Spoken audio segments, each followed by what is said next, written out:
coming earlier today because the station will be hooking up to a live transmission of Osun 2022 governorship debate coming up in a moment. To meet up where Abdulkarim is my name. President Muhammadu Buhari has reshuffled his cabinet 7 months before the 2023 presidential election in the country. The president also administered an oath of office to 7 newly appointed ministers, recently confirmed by the Senate. The new ministers took the oath of office shortly before the commencement of the Federal Executive Council meeting as the council chamber.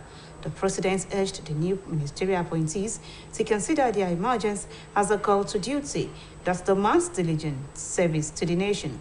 Those sworn in are Henry Hiko from Habia, Umana Hokonumana from Akwa Ibom, Odi Hudum from Rivers, Ademola Adegoroye from Ondo State, Umar Ibrahim El Yakub from Kano State, Goodluck Nana Hupia from Imo, and Ekuman Nkama from Ebonyi State. The new ministers replaced those who resigned their appointments to contest for various elective offices during the 2023 general elections in April. Before the council meeting, a minute of silence was observed in honor of the outgoing Secretary General of OPEC, Mohamed Bakindo, who died hours after meeting with President Buhari. Outstanding performance recorded across Osun State by Governor Adeboyega Oyetola remains the pedigree for his re-election for second term. Foremost and paramount traditional ruler, who is also the Owa Obokun of Ijesha land, Oba Adekunle Aromolaran, gave the indication while receiving the campaign team of Governor Adeboyega Oyetola in his palace. Governor's office correspondent Sonia Honorine files in the detail. Governor Adeboyega Oyetola campaign train hit Ilesha West and Ilesha East local government areas of the state of Osun and graciously received by overwhelming numbers of party supporters right from the city gate, leading the governor and his entourage into the ancient town of Ilesha at the palace of Owa Obokun Adimula of Ijesha land, where he received the symbolic royal blessings.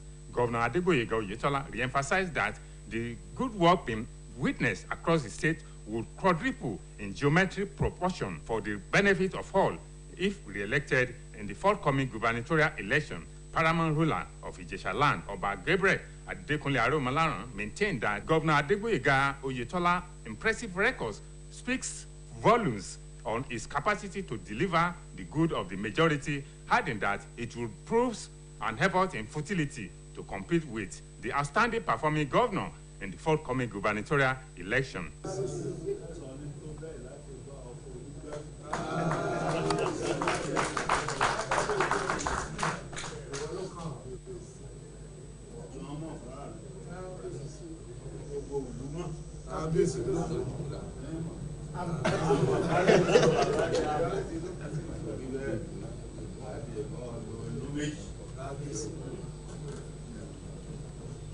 We have the same mind.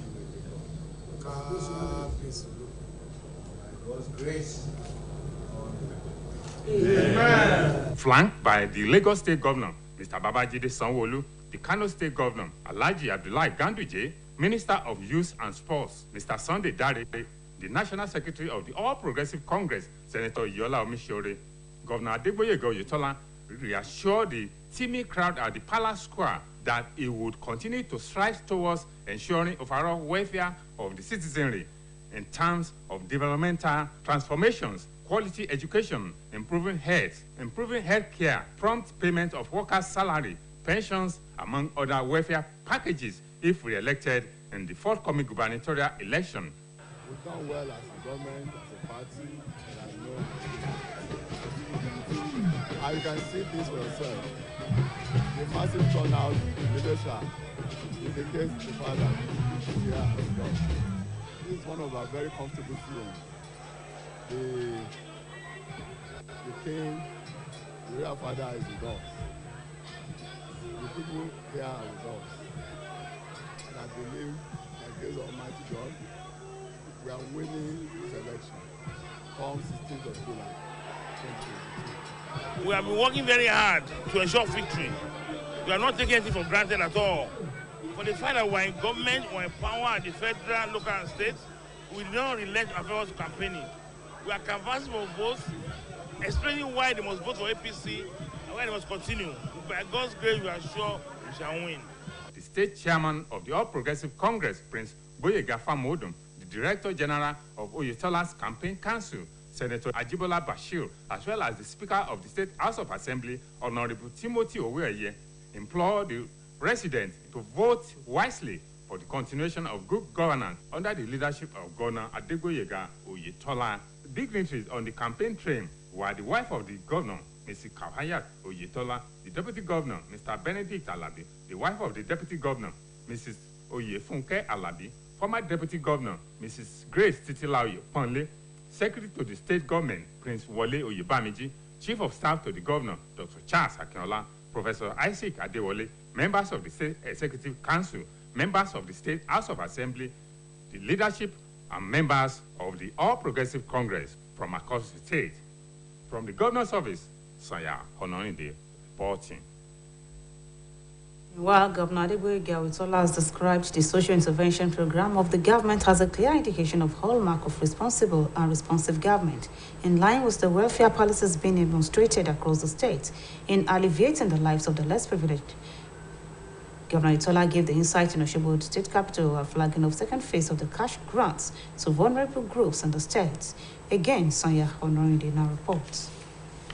Speaking in Osogbo, the state capital, during the presentation of cash grants to vulnerable groups in the state of Osun, Governor Adegboyega Oyetola lauded the social intervention programs of the federal government, describing it as impacting positively on the lives of the less privileged citizens. Governor Adegboyega Oyetola said that the programs, comprising 14 different social intervention initiatives, were specifically aimed at alleviating the plight of ordinary Nigerians. He said the programs have clearly portrayed the federal government as a responsible and responsive administration, which has been equally demonstrated by its administration, such as health insurance scheme, school feeding, food support scheme, as well as empowering women and youth irrespective of ethnicity, political or religion affiliation across the state. In a remark, Minister of Humanitarian Affairs, Disaster Management and Social Developments, Ajaz Sadia Umar, who was represented by the Permanent Secretary of the Ministry, Dr. Nazir Sani Gwoso, said that the social intervention program introduced in 2016 has impacted positively on the lives of over 12 million households, with the state of Osun being the major beneficiary in line with the vision of Governor Adegboyega Oyetola's various welfare policies being demonstrated across the state. Dr. Gwoso noted that President Muhammadu Buhari has graciously approved the extension of the social intervention programs in meeting its objective of lifting over 100 million Nigerians out of poverty. The national coordinator of the programs, Engineer Omar Bello, as well as the senior special assistant to the governor on social intervention programs, Alhaji Lukman Bello, commended Governor Adegboyega Oyetola for providing an enabling environment for the success of the social intervention programs that has favorably changed the lives of many across the state.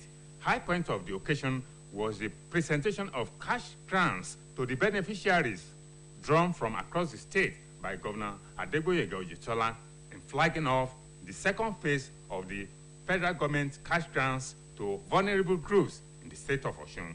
Dignitaries present at the occasion were Lagos State Governor Mr.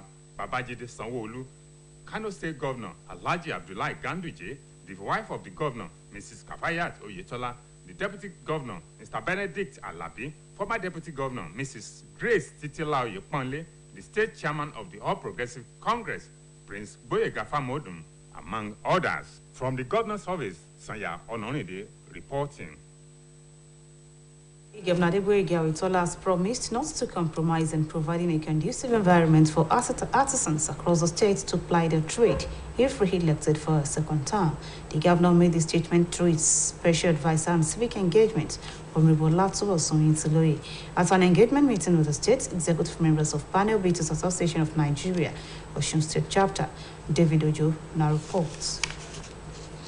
The governor of the state of Osun, Mr. Adegboyega Oyetola, while speaking, was delighted that the union has identified with his administration's programs and policy since its inception. Governor Oyetola said the relationship between his administration and the union is a strong bond, which cannot be broken by any other political parties in the state. Governor Oyetola, who spoke through his special advisor on civic engagement, Honorable Olatubosoyin Tiloye, appealed to the union not to align with half-baked politicians who do not know what it takes to administer a state.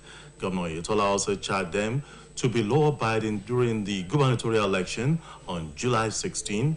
He warned the union to disassociate themselves from vote buying and protect their permanent voters' card, which will serve as a passport to bring him back to the seat of power the second time.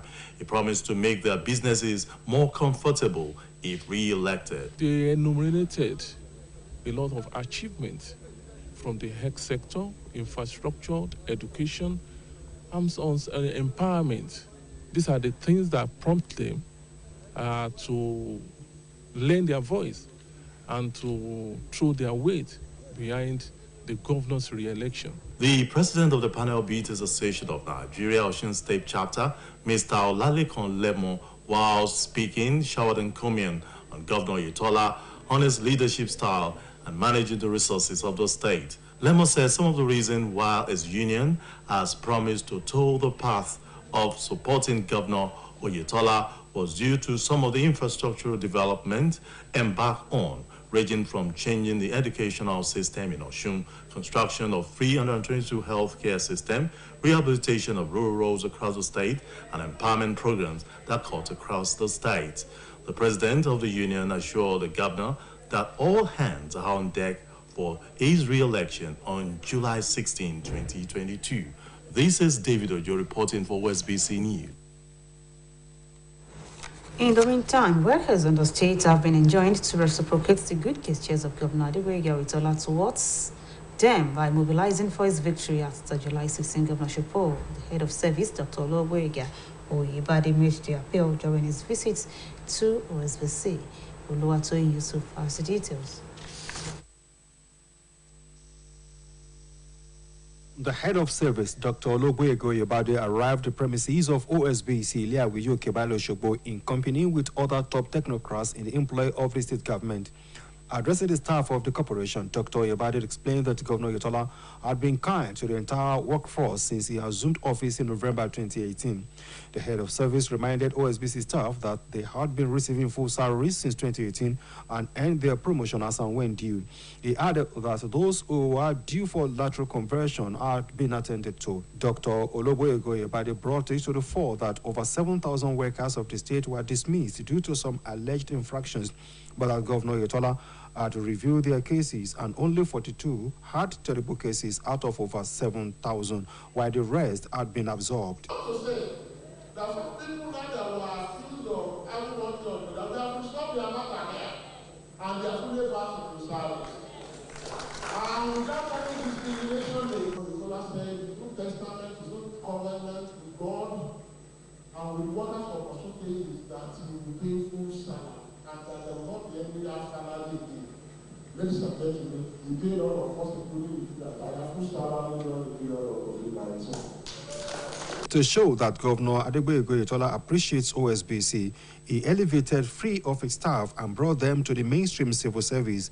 The elevated staff members are Messrs. Adoye Bakari, Oyeshiko Adelu, and Mrs. Bokola Aderibigbe. The head of service stressed further that a worker with OSBC was among those recently appreciated by the governor with a car gift for diligence. He therefore assured that Governor Adeboye Oyetola will not revert to the days of modulated salaries if he could pay full salaries with leave bonuses during the period of COVID-19 when global economy brought some state governors to their knees. All your leave bonuses were paid in full. And the United States, the Rataus of this world, the NUJ of this world, that we have not implemented increments in 2012. They reminded government in the period of COVID-19 and increments were equally paid to all the workers. Chairman, Trade Union Congress, Comrade Adekola Adebowale, said the governor had chosen to stick to the promises he made to workers at his inauguration by making them happy. The meeting had in attendance the Director General of OSBC, Mr. Rashid Folanomi, the entire management staff and staff of the corporation. Oluwatoyin Yusuf reporting. The Ataoja of Osogbo Ajiboye to Jolani Laroye II has pledged its unalloyed support towards the administration of Governor Adegboyega Oyetola. The monarch, who made the pledge at a press conference in his palace, maintained that he remains committed towards ensuring that peace reigns in the state and Osogbo in particular before, during and after the next week's Saturday governorship election in the state. Oluchi Amuda has the details. While addressing the press in his palace, the Ataoja of Osogbo, Obajimoye Tunji Laroye II, in the presence of his chiefs and other Osogbo indigents, the monarch expressed appreciation to Governor Adegboyega Oyetola for his numerous people's-oriented projects in every nooks and crannies of the state. He described the fact that his statement in the viral video was deliberately misinterpreted and misconstrued as unfortunate, adding that he will never do anything that would truncate the peace in Osogbo land and Osun State in general. My assertion that nobody should do anything to disturb the peace and tranquility of Osogbo land under the guise of political advocacy, more so that various political parties had paid visits without any outward incident, ought not to be misinterpreted. I want to state that more political parties will still pay visits to my royal palace ahead of the July 16th gubernatorial election. And I will not condone any act of violence from any political party against one another. The Ataoja, who noted that he will never condone any act of violence from any political party, appealed to the sons and daughters of Osogbo land to go out en masse come July 16 and vote the candidate of their choice. Your vote will count, and don't let any political party place a price tag on you. I hereby assert here, in particular, that the people of Osogbo appreciate the good work of the present party in government in the state of Osun. I want to thank Governor Adegboyega Oyetola for being a lover of peace, and I pledge my unalloyed loyalty to him and his government. The monarch maintained that he remains a father to all, irrespective of political and religious affiliation. Oluchi Amuda, OSBC News. Reprieve has come the way of intended pilgrims from Nigeria who are yet to be airlifted to Saudi Arabia. The Saudi Arabia's General Authority on Civil Aviation extended the deadline for the closure of the airspace till tomorrow. Reports say this followed a high-level discussion between Nigeria and Saudi Arabia. Reports indicate that all Nigerians are getting set to proceed to Mina tomorrow, preparatory to the convergence on Mount Arafat on Friday. Presence at Arafat by pilgrims is an all-important aspect of Hajj rites. With few days to the celebration of Eid al-Kabir, Muslims have been advised against borrowing to buy ram. The chief imam of Ahmadiyya Central Mosque, Sheikh Muhammadu Adeniran, gave the advice amidst high rise in cost of living in Nigeria. In this report of the week, OSBC News reporter Oluchi Amuda examines the significance of ram slaughtering in the Eid al-Kabir celebrations. I report. All over the world often mark the yearly Eid al-Kabir festival with slaughtering of rams. An Islamic cleric, Imam Muhammadu Adeniran, who traced the historical background of the ram slaughtering during the festival, explained that the ram is in honor of Ibrahim, one of the prophets of Allah, who was to sacrifice his son Ismail as an act of obedience to God's command. However, before Prophet Ibrahim could carry out Allah's command to sacrifice his son, Allah provided a lamb. The slaughtering of ram is actually on whenever anybody is slaughtering ram, what should come to our mind is the importance of slaughtering the ram is an act of being obedient to Allah the Almighty. It is just few days to this year's festival, and the rams have flooded the markets again. OSBC News visit to some of the ram markets in Osogbo, the state capital, in areas such as Hamadiyya, Sabo, Shasha, Okebale, Ring Road, among other areas, showed that the prices range from 250,000 naira for the biggest ram to 80,000 naira for the smallest ram. 250, 220, Some of the buyers who spoke in separate interviews with OSBC News complained of the hikers of the rams. They bemoan the high cost of living in Nigeria occasioned by the rising case of inflation, which is making life unbearable for the common man. Alhaji Kabiru Atewolara and Alhaji Adebayo Nuruddin said the rams are gradually getting out of the reach of many Muslims who had been slaughtering rams in the past. Right now it's costly too much. Well, according to the Seriki of the ram, he's telling me 150.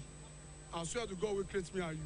The least ram that you see this season now, that will be okay. Pointing at a small ram under 8 months old, we'll be hearing 170, 120. While explaining the reasons behind the high cost of rams, some of the dealers, among whom were Alhaji Abubakar Langa, among others, attributed the current challenge to the insecurity situation in the country, which they maintain has gotten out of hand.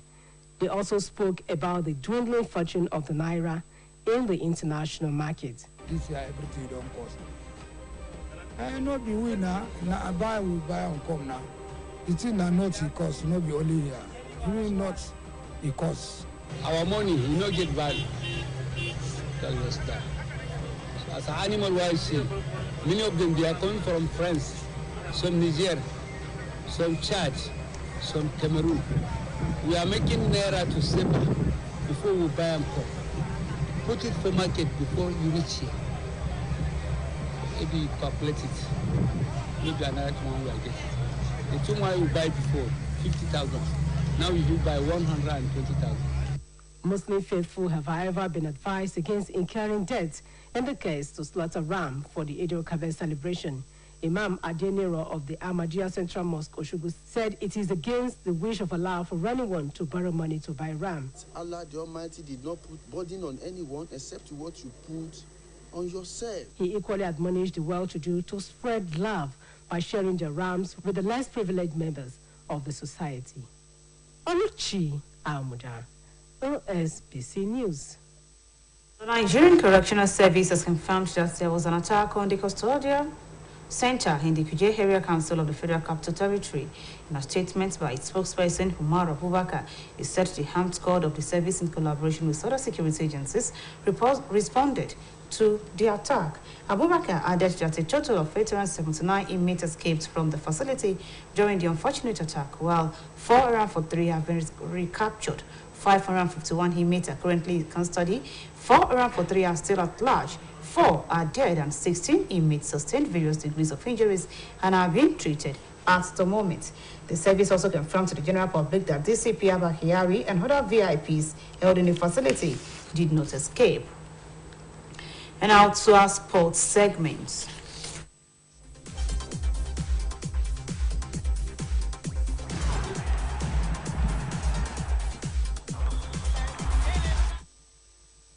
Ahead of tomorrow's Group C clash against Botswana, former Super Falcons stars have warned that the 9-time winners must change their tactics and approach if they are to return to winning the ways. The defending champions lost 2-1 to Bayana as they Mole Al Hassan Stadium in Rabat. 2 quick second-half goals from Jermaine Seposewe and Hilda handed the South Africans their 4th ever win over the Falcons, despite a consolatory goal from Rashidat Ajibade in additional time. On the foreign scene, residents have been told to leave Ukraine's eastern city of Sloviansk a day after 2 people were killed in a Russian attack on a market. Civilians boarded minibuses today as Russian forces advanced from the north and east. UK Defense Intelligence said there is a realistic possibility the battle for Sloviansk would be the next key contest in the struggle for the Donbass. Donetsk Governor Pavlo Kirilenko said the Russians had turned the entire Donetsk region into a hotspot where it is dangerous for a civilian to remain. It would be recalled that Russia switched its focus to Ukraine's eastern Donbass region in March after a failed bid to capture the capital, Kyiv. It has taken control of Luhansk region to the north and east of Sloviansk and has now pushed on the rest of Donetsk. That ends the abridged version of the major reports this evening. The Yoruba version of the abridged version of major report, that is abridged version of AKOJOPO, will come on here now. Good evening.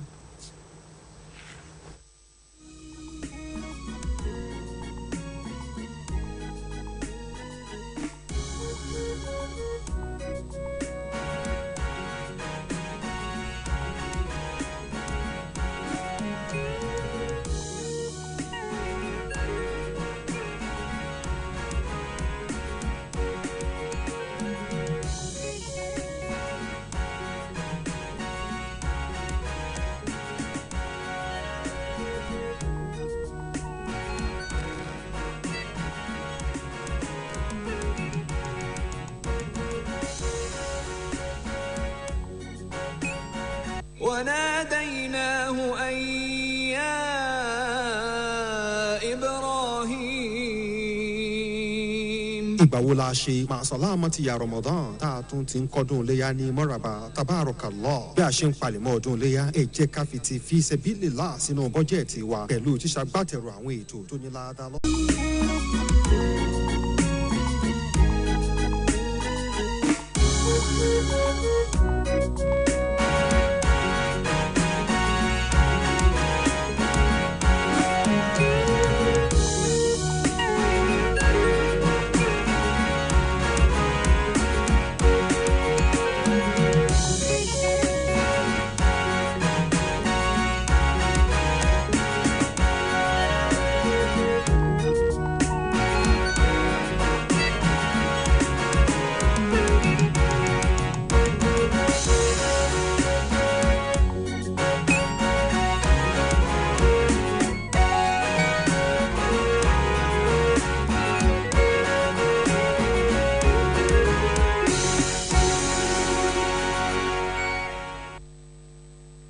ìròyìn wa ààrẹ Buhari búra fáwọn mínísítà méje gómìnà Oyètọ́lá fìdí ìfarajì rẹ̀ múlẹ̀ láti ṣe àwọn ètò tí yóò lápa rere fáwọn èèyàn nítorí bọ́lẹ̀ Russia kò ṣe sinmi ogun àwọn aráàlú tí ń kàsà wọn kúrò lápá ìlà oòrùn Ukraine.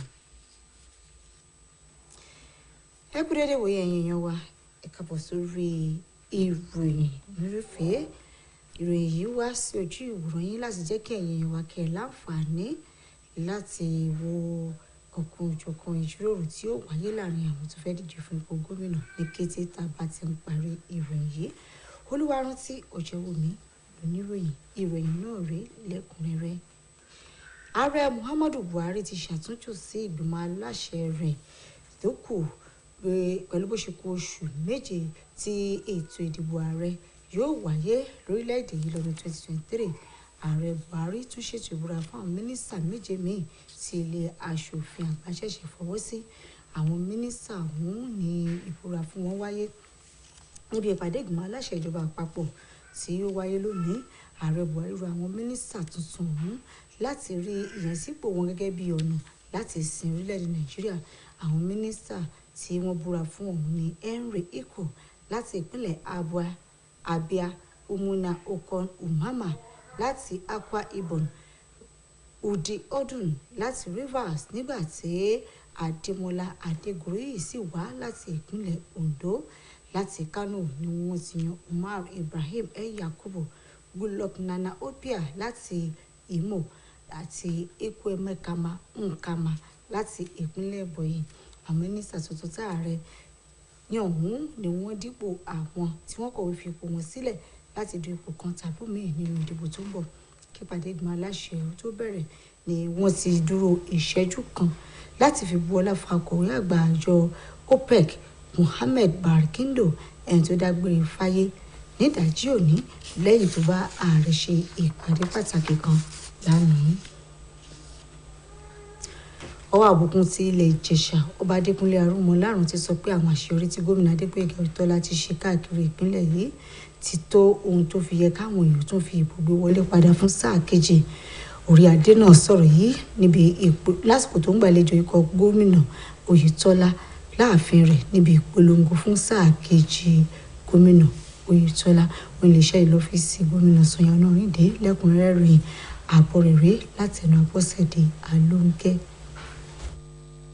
ìjọba ìbílẹ̀ ìwọ̀ oòrùn àti ìlà oòrùn Iléṣà níkọ̀ ìpolongo ìbò sáà kejì gómìnà Adégbóyèga Oyètọ́lá kàn sí níbi tómilẹ́gbẹ́ ọmọ ẹgbẹ́ òṣèlú All Progressives Congress àtàlátìlẹ́yìn ẹgbẹ́ náà ti gbà wọ́n tọwọ́ tẹsẹ̀ láàfin ọwá òbòkun àdìmúlà àtìlẹ̀ Ìjẹ̀ṣà níbi táwọn orí adé ti wúre fún un gómìnà Adégbóyèga Oyètọ́lá tún tẹnumọ́ pé àwọn iṣẹ́ tíjọba ọ̀hún ṣe ní gbogbo kọ̀rọ̀kọ́ndù ìpínlẹ̀ Ọ̀ṣun yóò máa tẹ̀síwájú tó ń bá wọlé fún sáà kejì ọwá òbòkun àdìmúlà àtìlẹ̀ Ìjẹ̀ṣà ọba Gabriel Adékúnlé Arúmọlárùn wòye pé gómìnà Adégbóyèga Oyètọ́lá ti ṣe gudugudu méje yàyà mẹ́fà lórí ọ̀rọ̀ ìdàgbàsókè ìpínlẹ̀ yìí àti ètò amáyédẹrùn fáwọn èèyàn ìpínlẹ̀ Ọ̀ṣun ó sì ṣe pàtàkì fáwọn olùdìbò láti tún dìbò fún un lọ́jọ́ ìdìbò gómìnà táwọn wò lọ́ọ̀kan yìí kó lè máa bá àwọn iṣẹ́ sọgbàdẹ̀rọ̀ tó ń ṣe lọ́wọ́ yìí lọ.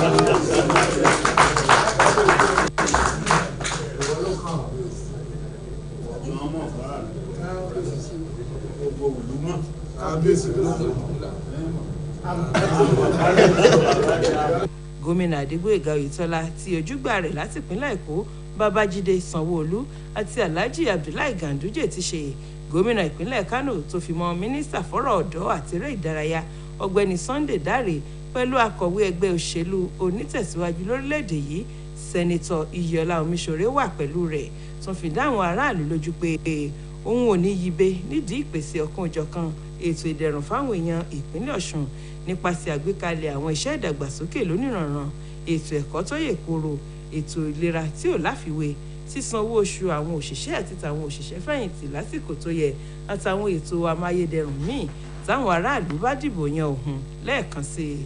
Alága ẹgbẹ́ òṣèlú All Progressives Congress nípínlẹ̀ yìí ọmọọba Gbóyèga Fámọdún olùdarí àgbà ikọ̀ ìpolongo ìbò Oyètọ́lá sẹ́nitọ́ Àjíbọ́lá Bàṣírù àti abẹnugan ilé aṣòfin ìpínlẹ̀ Ọ̀ṣun ọ̀nàrẹ́bù Timothy owó ẹ̀yẹ rọ àwọn èèyàn ìpínlẹ̀ yìí láti dìbò fún gómìnà Adégbóyèga Oyètọ́lá kí ìṣèjọba rere tó ń darí lè máa tẹ̀síwájú.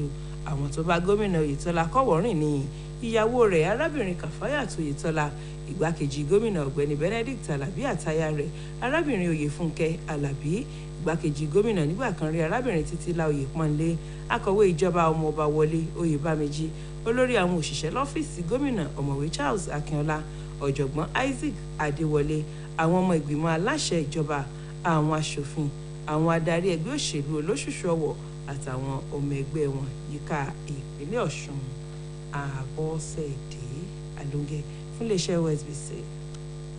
Gómìnà ìpínlẹ̀ yìí ti ṣàpèjúwe tó sọ gbàdẹ̀rọ̀ ìjọba pé tó fìdí múlẹ̀ pé ìjọba tó wà lóde mọ̀ ohun tó ń ṣe àti ọ̀nà láti mú ìgbé ayé rọrùn sí fáwọn èèyàn rẹ̀ kí ṣe àtúnṣe kó sì dohun ìgbàgbé.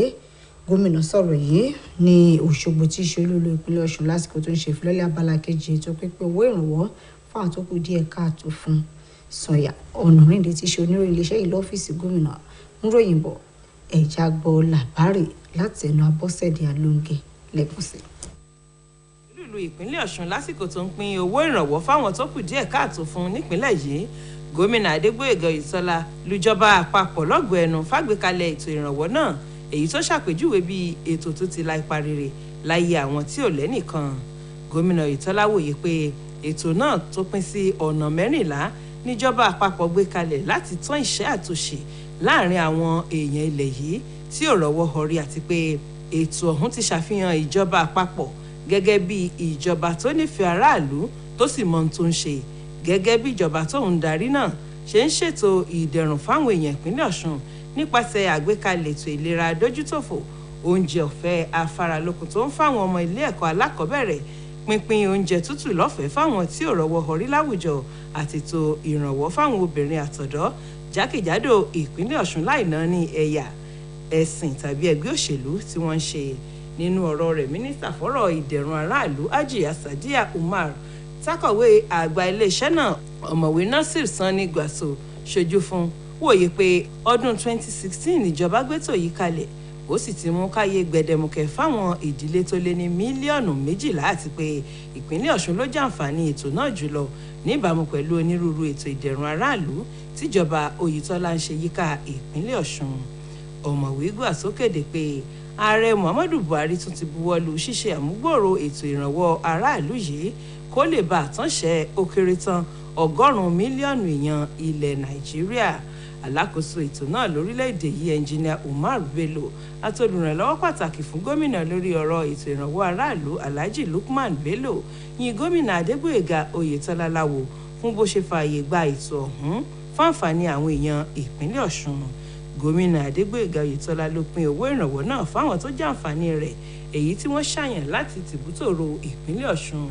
Ayẹyẹ ọ̀hún ṣojú gómìnà ìpínlẹ̀ Èkó ọ̀gbẹ́ni Babájídé Sanwó-Olú tìpínlẹ̀ Kano Alhaji Abdullahi Ganduje aya gómìnà arábìnrin Kàfáyàt Oyètọ́lá igbákejì gómìnà ọ̀gbẹ́ni Benedict Alabi, igbákejì gómìnà tẹ́lẹ̀ rí nípínlẹ̀ Ọ̀ṣun arábìnrin Títí Láòyèpọ́nlé, alága ẹgbẹ́ òṣèlú APC nípínlẹ̀ yìí ọmọọba Gbóyèga Fámọdún àtàwọn èèyàn míì. Láti ọ́fíìsì gómìnà Àbọ̀sẹ̀dé Àlùngẹ̀ fún iléeṣẹ́ OSBC. Àwọn oníṣẹ́ ọwọ́ yóò túbọ̀ máa nàyẹ́ sí i nípínlẹ̀ yìí tí okòwò wọn yóò sì fẹ̀jú tí gómìnà bá tún padà wọlé fún sáà kejì gẹ́gẹ́ bí gómìnà ìpínlẹ̀ Ọ̀ṣun. Ó ní òun mọ pàtàkì àwọn oníṣẹ́ ọwọ́ àti pé àjọṣepọ̀ tó gúnmọ́ ó wà ní àárín wọn.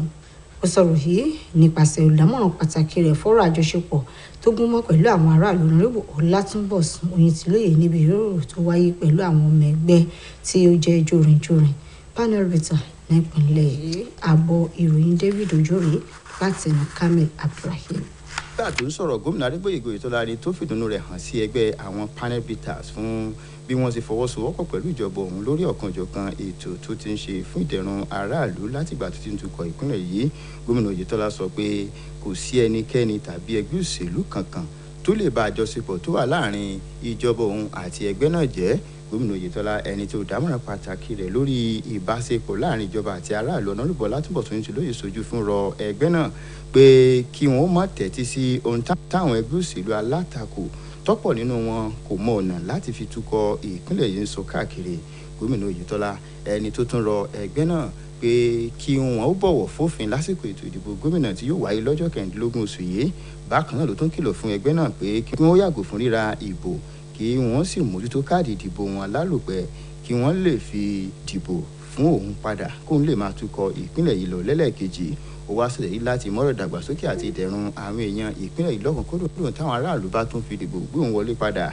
Nínú ọ̀rọ̀ adarí ẹgbẹ́ àwọn panel beaters lórílẹ̀‐èdè yìí ẹ̀ka ti ìpínlẹ̀ Ọ̀ṣun ọ̀gbẹ́ni Ọlálékan lè mọ fìmórìrì rẹ̀ hàn sí ìṣọwọ́ tí gómìnà Adégbóyèga Oyètọ́lá fi ń darí ìpínlẹ̀ yìí.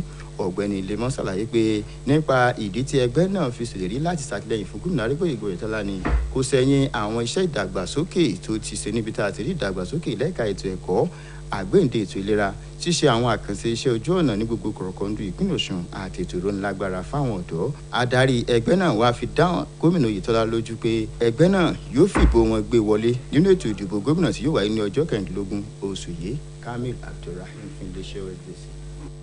Orí àwọn ìṣọba nípínlẹ̀ Ọ̀ṣun ọ̀mọ̀wé Ológbóyèga Oyèbádé ti rọ àwọn òṣìṣẹ́ láti mọ rírì oore tí gómìnà Adégbóyèga Oyètọ́lá ṣe nítorí báwo bá kì í fún ni à ń kì í fáwọ́ padà. Lásìkò àbẹ̀wò tó lórí àwọn òṣìṣẹ́ ọba ṣe sí ọgbà iléeṣẹ́ OSBC lówòye ọ̀rọ̀ náà Olúwatóyìn Yusuf múròyìnbọ̀ àbọ̀ròyìn ọ̀hún rèé láti ẹnu Kamil Abdulrahim.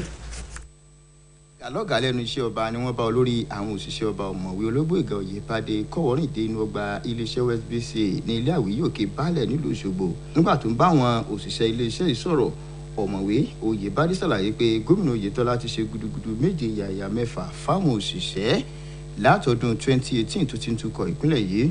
Olórí àwọn òṣìṣẹ́ ọba rán àwọn òṣìṣẹ́ iléeṣẹ́ OSBC létí pé látọdún 2018 ni gbogbo òṣìṣẹ́ ìpínlẹ̀ yìí ti ń gba ẹ̀kúnwó owó oṣù déédéé tó sì tún ní ìgbéga lẹ́nu iṣẹ́. Ó fi kún pé gbogbo àwọn tí wọ́n ti fẹ́ sípò padà láti ààyè kan sí kejì níjọba ti ń ṣiṣẹ́ lórí rẹ̀.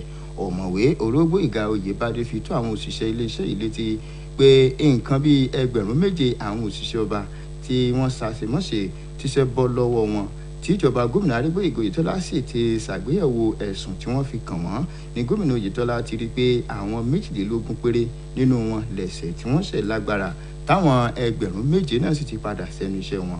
Ó fi kún pé lára ọ̀nà láti mọ̀ pé gómìnà Oyètọ́lá mọrírì iléeṣẹ́ OSBC ló fi mú àgbéga báwọn òṣìṣẹ́ iléeṣẹ́ yìí kan mẹ́ta tí wọ́n ti di ipò tó ga mú lẹ́ka iṣẹ́ ọba. Àwọn òṣìṣẹ́ náà ni ọ̀gbẹ́ni Adóyè Bákàrè, Oyèsíkù Adélù àti arábìnrin Bùkọ́lá Adéríbigbé. Olórí àwọn òṣìṣẹ́ ọba fi kún pé àwọn òṣìṣẹ́ iléeṣẹ́ OSBC tún wà lára àwọn òṣìṣẹ́ tí gómìnà Oyètọ́lá mọrírì ìjáramọ́ṣẹ́ wọn, èyí tó mú kí ọ̀kan nínú àwọn òṣìṣẹ́ náà kó wà lára àwọn tó gba ọkọ̀ ayọ́kẹ́lẹ́. Ó wá fi dáwọn òṣìṣẹ́ iléeṣẹ́ OSBC àti gbogbo òṣìṣẹ́ ìpínlẹ̀ Ọ̀ṣun lójú pé gómìnà Adégbóyèga Oyètọ́lá kò ní tẹ̀sí nínú ojúṣe rẹ̀ láì túbọ̀ máa mú ìdẹ̀rùn báwọn òṣìṣẹ́ tí wọn yóò sì máa gba ẹ̀kúnwọ́ owó oṣù wọn àti àjẹmọ́nú míì. Nínú ọ̀rọ̀ alága ẹgbẹ́ TUC nípínlẹ̀ Ọ̀ṣun Kọ́mídà Adékọ́lá Adébọ̀wálé ló ti sọ pé gómìnà Oyètọ́lá jẹ́ òwí bẹ́ẹ̀ síbẹ̀ tí kì í sì yẹsẹ̀ kúrò nínú àdéhùn tó ṣe pàápàá jùlọ èyí tó ṣe fáwọn òṣìṣẹ́ pé yóò máa fi mú ìdẹ̀rùn bá wọn ní gbogbo ìgbà. Lára àwọn tó péjú síbi ètò náà ni olùdarí àgbà iléeṣẹ́ OSBC ọ̀gbẹ́ni Rasheed Fọlárànmí àti àwọn ìgbìmọ̀ aláṣẹ tó fi mọ́ àwọn òṣìṣẹ́ iléeṣẹ́ OSBC lápapọ̀. Kamil Abdulrahim fún iléeṣẹ́ OSBC. ṣùgbọ́n ọba Jimoh Oyètúnjí Ọlánìpẹ̀kun Láròyè kejì ti jẹ́jẹ́ àtìlẹ́yìn aláìlẹ́gbẹ́ fún ìjọba tí gómìnà Adégbóyèga Oyètọ́lá ń darí níbi ìpàdé oníròyìn tó wáyé láàfin Àtaọ́jà lọ́ba aláyé náà ti jẹ́jẹ́ yìí. Ó ní gẹ́gẹ́ bí ọba aláyé òun ní yíbe nídìí àti jẹ́ kí àlàáfíà túbọ̀ máa jọba ní ìpínlẹ̀ Ọ̀ṣun pàtó nílùú Òṣogbo tí ṣe olúlo ìpínlẹ̀ yìí ṣáájú ọjọ́ ìdìbò láòkù àtìlẹ́yìn ìdìbò gómìnà tí ó wáyé lóṣù tó ń bọ̀. Àbọ̀ ìròyìn olóòtú àmúdáre láti inú Kamil Abdulrahim. Nígbà tó ń bá àwọn oníròyìn sọ̀rọ̀ láàfin rẹ̀ Àtaọ́jà tìlú Òṣogbo ọba Jimoh Oyètúnjí Ọlánìpẹ̀kun Láròyè kejì níbi táwọn olóyè àwọn ọmọ bíbí ìlú Òṣogbo péjú sí. Orí adé náà fìmórí rẹ̀ hàn sí gómìnà Adégbóyèga Oyètọ́lá fáwọn àgbékalẹ̀ ètò tó ń ṣe fún ìdàgbàsókè ìpínlẹ̀ Ọ̀ṣun káàkiri tìbútòrò ìpínlẹ̀ yìí. Ó ṣàlàyé bó ṣe ṣe pàtàkì tó kí àwọn èèyàn kí wọ́n fọwọ́sowọ́pọ̀ pẹ̀lú gómìnà Adégbóyèga Oyètọ́lá. Bẹ́ẹ̀ ló sọ bó ṣe jẹ́ pé ọ̀rọ̀ tó ń sọ lánàá tó ti wà lórí ẹ̀rọ ayélujára jẹ́ èyí táwọn èèyàn mọ̀ọ́mọ̀ gbégbá bòmíì lọ tó sì ṣàpèjúwe rẹ̀ gẹ́gẹ́ bí èyí tó kù díẹ̀ káàtó. Ó fi kún pé òun ò ní gba ohunkóhun tó bá lè domi àlàáfíà ìlú Òṣogbo àti ìpínlẹ̀ Ọ̀ṣun lápapọ̀ rú.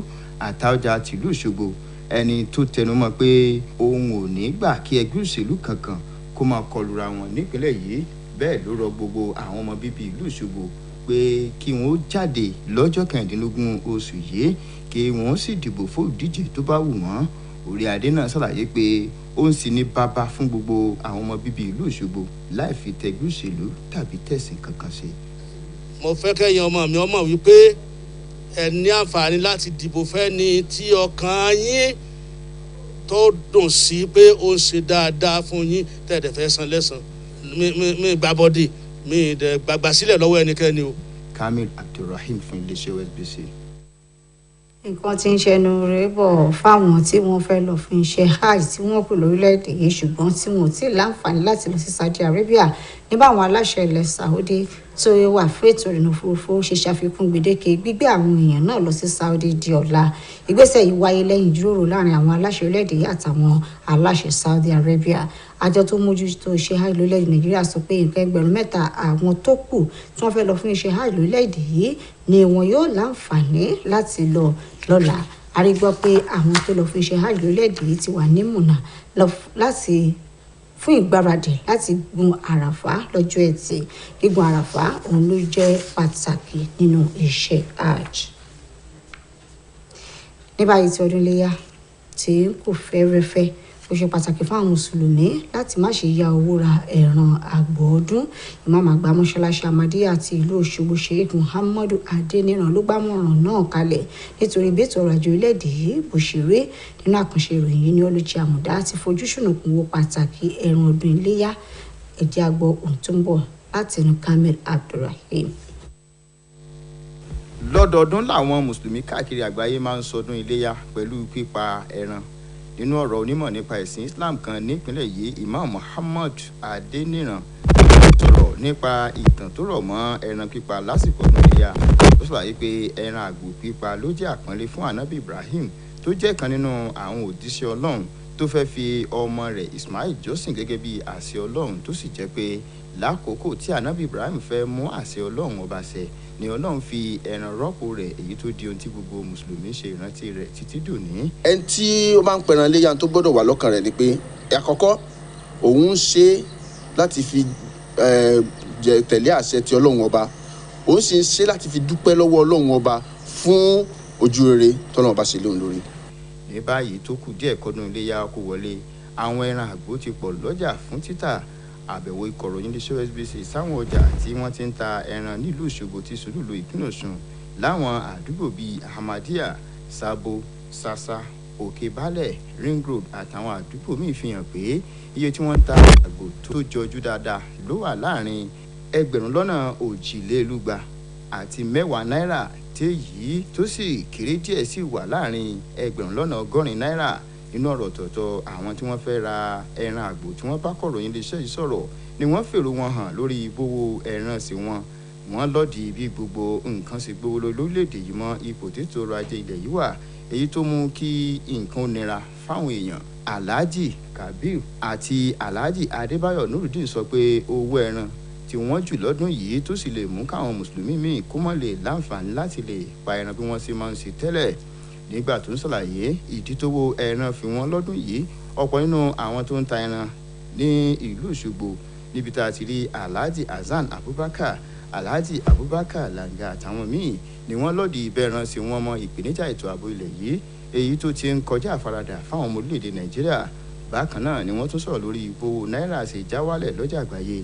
Wàyó Imam Adéníran tíjọ Ahmadiyya Òṣogbo ti sọ bó ṣe ṣe pàtàkì tó fún gbogbo mùsùlùmí láti yàgò fún jíjẹ gbèsè nítorí pé wọ́n fẹ́ pa ẹran ọdún iléyá. owó tó wá di pé wọ́n ń sáré kiri wọ́n ń lé kiri tó bá lọ ní high blood pressure tó lọ ní ẹ̀jẹ̀ ríru ó ló fọwọ́ ara ẹ̀ fà. Bákan náà ló tún sọ bó ṣe ṣe pàtàkì tó káwọn mùsùlùmí kó bẹ̀rù Ọlọ́run Allah kí wọ́n sì máa fi ìfẹ́ hàn sí ọmọlàkejì nípa pínpín ẹran fáwọn tí wọn ò bá lágbára láti pa ẹran ọdún iléyá. Kamil Abdulrahim fún iléeṣẹ́ OSBC. Àjọ tó ń mójútó ìhùwàsí àwọn tó ń faṣọ péńpé roko ọba lórílẹ̀‐èdè ti fìdí rẹ̀ múlẹ̀ pé lóòótọ́ làwọn òbílẹ̀jẹ́ ẹ̀dá kan lọ kọlu ibùdó àwọn tó wà láhàámọ́ ní Kùjé lólùlú ilẹ̀ Àbújá. Àtẹ̀jáde tí agbẹnusọ àjọ Umaru Abubakar fi síta sọ pé àwọn ológun pẹ̀lú àwọn ikọ̀ aláàbò ni wọ́n tètè pinwọ́ àwọn èèyàn yìí. Ọ̀gbẹ́ni Abubakar fi kún pé àwọn tó wà lọ́gbà náà tí wọ́n jẹ́ ọ̀rìnlélẹ́gbẹ̀rin ó dín kan ni wọ́n sá lọ lọ́gbà àwọn lákòókò ìkọlù yìí tí wọ́n sì ti rí àwọn òjìlénírínwó-lé-mẹ́ta padà nínú ọ̀tàlélẹ́ẹ̀ẹ́dẹ́gbẹ̀ta ó dín mẹ́sàn-án àwọn tó wà níbùdó náà. Òjìlénírínwó-ó-lé-mẹ́ta ni wọ́n ti júbà ìhòòrò, 4 jọlọ́run nípò ìtàwọn 16 míì tí wọ́n farapa sì ti ń gba ìtọ́jú. Ìrìnfí ẹni pé ẹ̀ka tó wà fún àkọsílẹ̀ tó ṣe kókó àti àjọ NIMC ti ń ṣiṣẹ́ pọ̀ láti dájú pé wọ́n tọpinpin àwọn tó sá lọ, ọwọ́ sì bà wọ́n. Ó ní ọ̀gbẹ́ni Abba Kyari àtàwọn míì sì wà lákàtà àjọ náà. Lórí ìròyìn eré ìdárayá nígbàradì fún ìfẹsẹ̀wọnsẹ̀ tí ó wáyé láàrin kan Botswana àti Super Falcons orílẹ̀-èdè yìí lọ́la, ó ṣe pàtàkì kí ikọ̀ orílẹ̀-èdè yìí tó ti gba ife ẹ̀yẹ náà fún ìgbà 9 ọ̀tọ̀ọ̀tọ̀ tí kí wọ́n túbọ̀ ṣe ara wọn jìnnà kí wọ́n tún èrò wọn pa tó máa fẹ́ gba ife ẹ̀yẹ náà lẹ́ẹ̀kan sí. Ikọ̀ Super Falcons ló fìdí rẹmi látọwọ́ Bayana àti South Africa nínú ìdíje tó wáyé ní pápá ìṣeré Moulay El Hassan Rabat pẹ̀lú ayò 2-1. Ayò tí Germain Sobsenwe àti Iti Ida Maigagba gbà wọlé ló mú kí wọ́n fẹ̀yìn Super Falcons bẹ́lẹ̀ nígbà kẹrin láì wo ayò ẹyọ kan tí Rasheedat Ajibade sọ sílé padà. Maureen Madu tó jẹ́ agbábọ́ọ̀lù tẹ́lẹ̀ rí fún ikọ̀ Super Falcons lórílẹ̀‐èdè yìí lòun ní ìgbàgbọ́ pé ikọ̀ náà yóò tún orúkọ ra rẹ̀ kọ nígbà tí wọ́n bá pàdé Botswana. Nígbà tó máa wọ oníròyìn sọ̀rọ̀, Maureen Madu ṣàlàyé pé kí Falcon pa ìtú méje tó dẹ̀ ń pa nínú igbó láti jẹ́rí nínú ìdíje tí yóò wáyé lọ́la. Nílẹ̀ òkèèrè, àwọn aláṣẹ ti rọ àwọn èèyàn láti káàsà wọn kúrò ní Slovakia lápá ìlà oòrùn àríwá Ukraine nítorí bí àwọn ológun orílẹ̀-èdè Russia ṣe gbẹ̀mí èèyàn 2 nínú ọjà tó wà lágbègbè náà. Ńṣe ni àwọn èèyàn ń já ọkọ̀ wọ̀ kúrò lágbègbè ọ̀hún nítorí bí ọwọ́jà àwọn ológun Russia ṣe ń dé apá àríwá àti ìlà oòrùn agbègbè náà. Àwọn ikọ̀ aláàbò nílẹ̀ Gẹ̀ẹ́sì sọ pé ó ṣeéṣe kó jẹ́ pé Slovakia yìí ni wọ́n fẹ́ gbà báyìí nítorí bí wọ́n ṣe jàgùdù láti gba Donbass. Gómìnà Pavlo Kyrylenko sọ pé àwọn ológun orílẹ̀-èdè Russia ti sọ ẹkùn Donetsk di ibi tógun ti ń gbóná. Kò ní jù báyìí lọ lórí ìròyìn wa fún tìrọ̀lẹ́ òní. Kamil Abdulrahim náà ní olóòtú ìròyìn. Ẹ jẹ́ á pàdé láago 12 kọjá ìṣẹ́jú 15 lọ́sàn-án ọ̀la nígbà tá a ti máa mú tuntun wá fún yín lórí àwọn ìròyìn wa. Títí dọ̀la ká sùn láyọ̀ ká jí láyọ̀ ó dàrú.